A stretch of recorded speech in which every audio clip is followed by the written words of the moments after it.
Hello दोस्तों, स्वागत है आप सभी का आज की इस वीडियो में। दोस्तों आज की इस वीडियो में हम लोग फिजिक्स पढ़ेंगे, वो भी क्लास 12 का। हम लोग क्लास 12 के फिजिक्स को स्टार्ट किए थे, जिसमें पहला चैप्टर का हम लोग 3 वीडियो कर चुके हैं। आज इस चैप्टर का चौथा वीडियो है, जिसमें हम लोग सीखेंगे कि विद्युत क्षेत्र क्या होता है, यानी कि इलेक्ट्रिक फील्ड क्या होता है। फिर इसके बाद देखेंगे इलेक्ट्रिक फील्ड इंटेंसिटी क्या होता है, विद्युत क्षेत्र की तीव्रता क्या होता है, और लास्ट में हम लोग देखेंगे कि किसी बिंदु आवेश के कारण विद्युत क्षेत्र की तीव्रता कितनी होती है, यानी कि E = KQ/R² कैसे आता है। तो इस वीडियो में हम लोग ये सारी चीज़ों को सीखेंगे। तो बिना देरी किए हुए वीडियो को करते हैं स्टार्ट। लेकिन उससे पहले अगर आप इस चैनल पर नए आए हैं तो चैनल को सब्सक्राइब करें, वीडियो पसंद आएगा तो वीडियो लाइक करें और इस वीडियो को अपने दोस्तों के साथ शेयर करें, ताकि उसको भी पता चले कि विद्युत क्षेत्र क्या होता है। चलो स्टार्ट करते हैं। विद्युत क्षेत्र, देखो विद्युत क्षेत्र क्या होता है। कोई भी आवेश है, कोई भी आवेश है, क्यों, ठीक, उस आवेश के कारण कुछ ना कुछ बल लगेगा। किस पे लगेगा? कोई भी दूसरा चार्ज को अगर इसके पास लाते हैं तो ये उस पर क्या लगाता है? बल लगाता है। अगर मान के चलो ये प्लस है, यानी और ये भी प्लस वाला चार्ज है, तो वो उस पर क्या करेगा? प्रतिकर्षण बल लगाएगा। लेकिन अगर माइनस वाला चार्ज लेकर के आए, मान के चलो माइनस वाला चार्ज लेकर के आते हैं, तो ये इस पे क्या लगाएगा? अपनी ओर खींचेगा इसको ना, आकर्षण बल लगाएगा। इतना सबको पता है। दो आवेशों के बीच दो फोर्स लगता है, मतलब प्रकृति उसका अलग अलग होता है, या तो वो दूसरे को आकर्षित करेगा या तो प्रतिकर्षित। अगर इस आवेश के पास हम प्लस क्यू को लाते हैं तो दोनों एक समान आवेश हो गया, जिसके कारण ये आवेश उसको प्रतिकर्षित करेगा। लेकिन अगर हम माइनस वाला आवेश को लाएंगे इसके पास, तो ये दोनों असमान आवेश हो जाएगा, जिसके कारण ये वाला आवेश इसको अपनी ओर आकर्षित करेगा। ठीक, यानी कि एक बल लगाएगा आकर्षण का या फिर प्रतिकर्षण।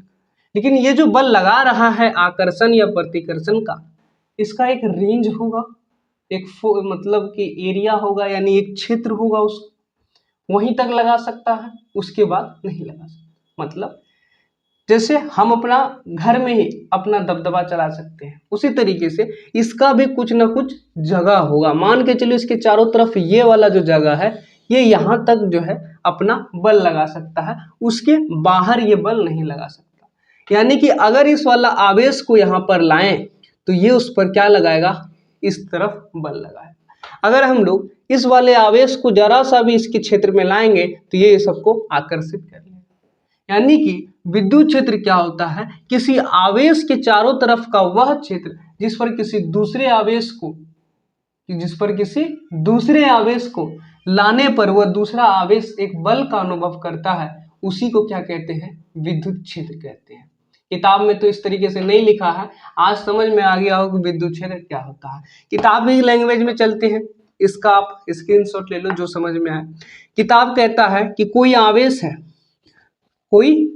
है, उसके चारों तरफ का वह क्षेत्र जहां पर किसी परीक्षण आवेश Q0 को, परीक्षण आवेश यानी टेस्ट चार्ज Q0 को अगर लाते हैं, तो वो परीक्षण आवेश एक बल का अनुभव करता है। इस पे क्या लगेगा? एक फोर्स लगेगा, एक बल लगेगा।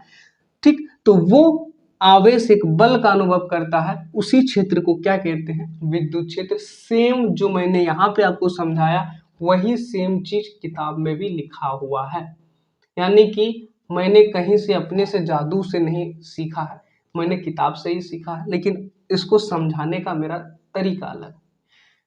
यानी कि आपको स्क्रीन में दिख रहा होगा इसका डेफिनेशन, एक बार फिर से बोलता हूं कि किसी भी आवेश के चारों तरफ का वह क्षेत्र जिसमें किसी परीक्षण आवेश को, टेस्ट चार्ज को लाने पर वह परीक्षण आवेश एक बल का अनुभव करता है, उस क्षेत्र को, उस आवेश का विद्युत क्षेत्र कहते हैं। यहां तक क्लियर हो गया? चलो क्लियर हो गया तो आप इसका एक स्क्रीनशॉट ले लो, और बाकी आपको उसका डेफिनेशन स्क्रीन पे शो तो हो ही रहा है, उसका भी स्क्रीनशॉट ले लो और इसको नोट कर लेना। आई होप कि आपको विद्युत क्षेत्र समझ में आ गया। अब हम लोग आगे चलते हैं, देखेंगे विद्युत क्षेत्र की तीव्रता के बारे में। तो चलो आगे चलते हैं। अब देखते हैं विद्युत क्षेत्र की तीव्रता क्या होता है। विद्युत क्षेत्र हम लोगों ने समझ लिया। विद्युत क्षेत्र क्या होता है? किसी आवेश के चारों तरफ का वह क्षेत्र जिस पर किसी परीक्षण आवेश को रखने पर वह परीक्षण आवेश एक बल का अनुभव करता है, उस क्षेत्र को विद्युत क्षेत्र कहते हैं। अब नया चीज है विद्युत क्षेत्र की तीव्रता। विद्युत क्षेत्र की तीव्रता क्या होता है? तो एकांक परीक्षण आवेश पर, ध्यान से सुनना मेरी बात को, एकांक परीक्षण आवेश पर लगने वाला बल विद्युत क्षेत्र की तीव्रता कहलाता। नहीं समझ में आया? समझ में कैसे आएगा? ये तो किताबी लैंग्वेज है, अब देखना कैसे समझ में आएगा। विद्युत क्षेत्र मैंने आपको समझाया है। विद्युत क्षेत्र कहता है कि कोई भी आवेश है उसके चारों तरफ में कुछ ना कुछ क्षेत्र होता है जहां पर किसी परीक्षण आवेश को रखने पर वह एक बल का अनुभव करता है। क्या करता है? वह एक बल का अनुभव करता है। यानी कि किसी परीक्षण आवेश पर क्या लगता है? बल लगता है। इतना समझ में आता है? हाँ, तो किसी परीक्षण आवेश पे बल लगता है और उस क्षेत्र को विद्युत क्षेत्र कहते हैं। तो मैं आपको समझाना चाह रहा हूं कि कोई भी परीक्षण आवेश पर जितना बल लगता है, किसी परीक्षण आवेश पर जितना बल लगता है, वही चीज क्या कहलाता है? विद्युत क्षेत्र की तीव्रता ना। एकांक परीक्षण आवेश पर लगने वाला बल विद्युत क्षेत्र की तीव्रता कहलाती है। आपको डिस्प्ले में शो हो रहा होगा, नीचे में आपको शो रहा होगा इसका डेफिनेशन कि एकांक परीक्षण आवेश पर लगने वाला बल विद्युत क्षेत्र की तीव्रता कहलाती है। यानी कि इस चार्ज पर जितना बल लग रहा है वही चीज क्या है? विद्युत क्षेत्र की तीव्रता है। अब समझ में आया? बिल्कुल समझ में आया। समझाने के बाद तो सब समझ में आता है, लेकिन समझाने का तरीका सही होना चाहिए ना। तो सबसे पहले हम लोगों को कोई भी सब्जेक्ट पढ़ते हैं कॉन्सेप्ट पे ध्यान देना है, because concept is the power. अगर कॉन्सेप्ट आपके पास है तो सारा चीज आपके पास है। कॉन्सेप्ट नहीं है तो एक दो सवाल आप कैसे भी कर लोगे, हो सके रट के कर लो, देख के कर लो, बार बार किसी चीज को करने से वो चीज हो जाता है। लेकिन कॉन्सेप्ट नहीं है तो आप कहीं ना कहीं जा करके फंसोगे, इसलिए कॉन्सेप्ट बहुत जरूरी है। चलो बाकी हम लोग बातचीत करेंगे बाद में। तो विद्युत क्षेत्र की तीव्रता समझ में आ गया कि किसी भी परीक्षण आवेश पे जो बल लग रहा है वही बल क्या कहलाता है? विद्युत क्षेत्र की तीव्रता। ये जो विद्युत क्षेत्र की तीव्रता है बाबू, इसको हम लोग ई से सूचित करते हैं। किससे? ई से। विद्युत क्षेत्र की तीव्रता को किससे सूचित करते हैं? ई से सूचित करते हैं, यानी denoted by E, denoted by E. ये क्या होता है? Force per unit charge, force per unit charge, unit charge या फिर टेस्ट चार्ज, या फिर टेस्ट चार्ज। यानी कि किसी यूनिट चार्ज पर या किसी टेस्ट चार्ज पर जो फोर्स लगता है वही चीज क्या कहलाता है? इलेक्ट्रिक फील्ड इंटेंसिटी कहलाता है। यहां तक क्लियर? आई होप यहां तक आपको क्लियर हो चुका होगा। अब थोड़ा सा देखते हैं इसका फॉर्मूला क्या होता है। E is equal to F upon में q naught. E is equal to F upon में क्यू नॉट। अच्छा, ये जो है एक वेक्टर क्वांटिटी है। एक क्या है? वेक्टर क्वांटिटी है। मींस यह एक सदिश राशि है। सदिश राशि क्या होता है बाबू? सदिश राशि वो होता है सर जिसमें मैग्नीट्यूड के साथ साथ डायरेक्शन हो, माने परिमाण के साथ साथ दिशा भी हो। यानी कि ये जो इलेक्ट्रिक फील्ड इंटेंसिटी का फॉर्मूला लिखे E is equal to F by q naught, ये तो उसका वैल्यू है, ये तो उसका मैग्नीट्यूड है। हमको तो डायरेक्शन भी दिखाना होगा ना, इसलिए क्योंकि ये सदिश है इसलिए इसका वेक्टर फॉर्म लिखेंगे। Vector E is equal to vector F upon में क्यू नॉट ना। अच्छा, वेक्टर E का डायरेक्शन क्या होगा? वेक्टर E का डायरेक्शन क्या होगा? वेक्टर F के डायरेक्शन के अलोंग, यानी कि जो बल का दिशा होगा, जो बल की दिशा होगी, जो वेक्टर F की दिशा होगी, दिशा होगी वही होगी वही वेक्टर E की दिशा होगी, वही वेक्टर E की दिशा होगी। अगर डायरेक्शन का बात करें तो जो फोर्स का डायरेक्शन होगा वही इलेक्ट्रिक फील्ड का डायरेक्शन होगा। मतलब अगर ये आवेश इस क्यू नॉट पर इस डायरेक्शन में फोर्स लगाता है तो विद्युत क्षेत्र की तीव्रता का भी दिशा इधर होगा, यानी विद्युत क्षेत्र भी उस तरफ ही लगेगा। क्या समझ में आ रही है? क्या पकड़ पा रहे हो उस बात को? मैं क्या कहना चाह रहा हूं कि ये एक वेक्टर क्वांटिटी है। अब वेक्टर क्वांटिटी के साथ तो डायरेक्शन भी होता है, कुछ ना कुछ तो उसका डायरेक्शन होगा। अब उसका डायरेक्शन क्या होगा? जो फोर्स का डायरेक्शन होगा वही इलेक्ट्रिक फील्ड का डायरेक्शन होगा।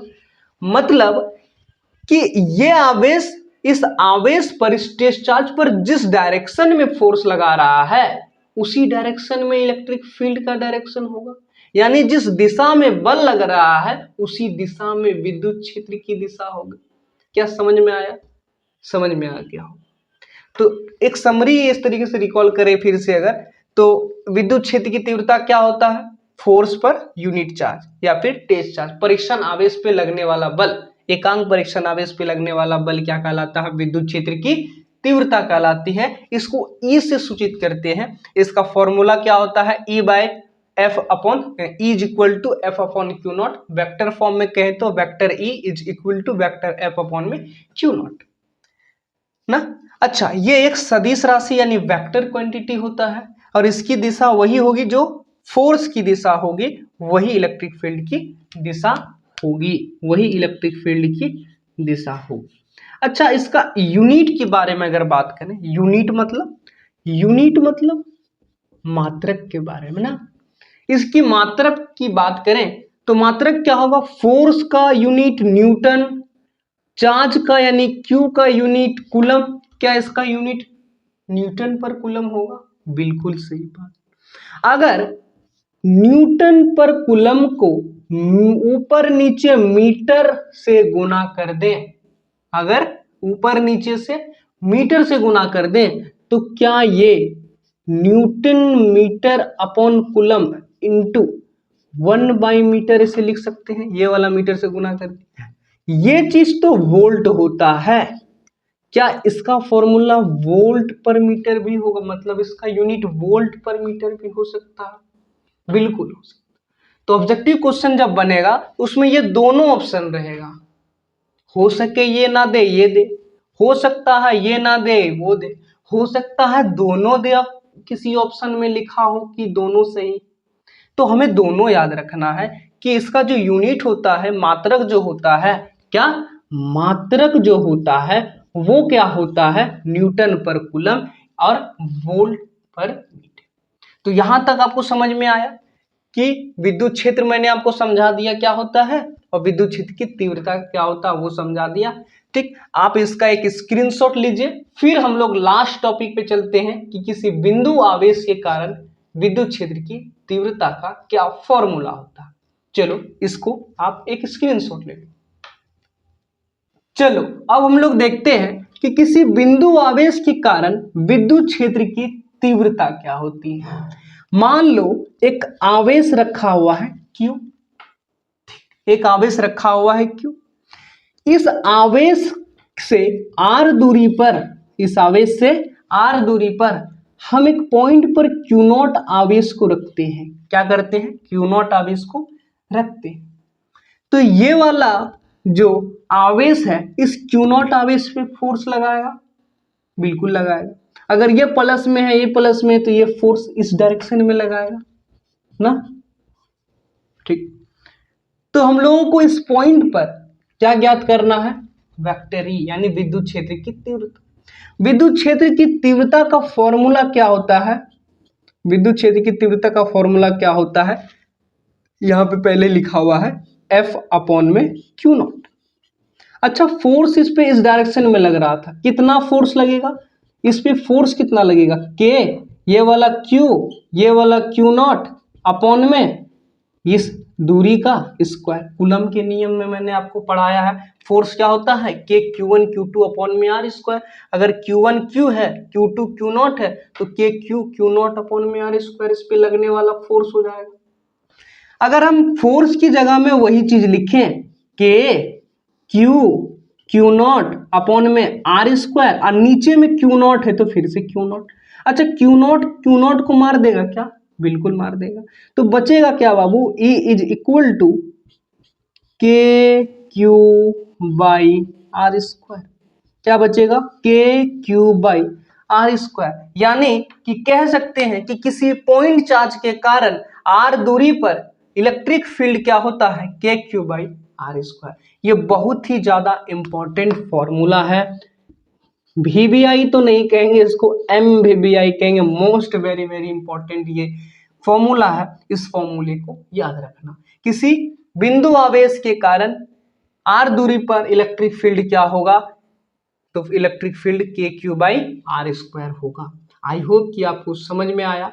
दोस्तों अगर आपको समझ में आया तो वीडियो को लाइक करो। इस वीडियो को ज़्यादा से ज़्यादा अपने दोस्तों के पास, अपने व्हाट्सएप ग्रुप में, अपने इंस्टाग्राम ग्रुप में, फेसबुक में, अपने दोस्तों के साथ जहां हो सके शेयर करो, ताकि उन लोगों को भी इस लेक्चर का लाभ मिल सके और आप लोग भी अपनी पढ़ाई जबरदस्त तरीके से करते रहे। हम आपके साथ हैं। 12th का जो फिजिक्स का सीरीज है लगातार उस पर वीडियो डल रहा है, तो आप लोग चिंता मत करो, जो पढ़ा रहा हूँ ध्यान से पढ़ो। ठीक, आप अपना सिलेबस को भी देख लेना। बिल्कुल आपके सिलेबस को भी पढ़ाया जा रहा है, कहीं पे आपका सिलेबस छूटने वाला नहीं है, तो आपको टेंशन लेने की कोई बात नहीं है। तो ठीक है, आज के लिए इतना ही। मिलते हैं अगले वीडियो में। जय हिंद, जय भारत।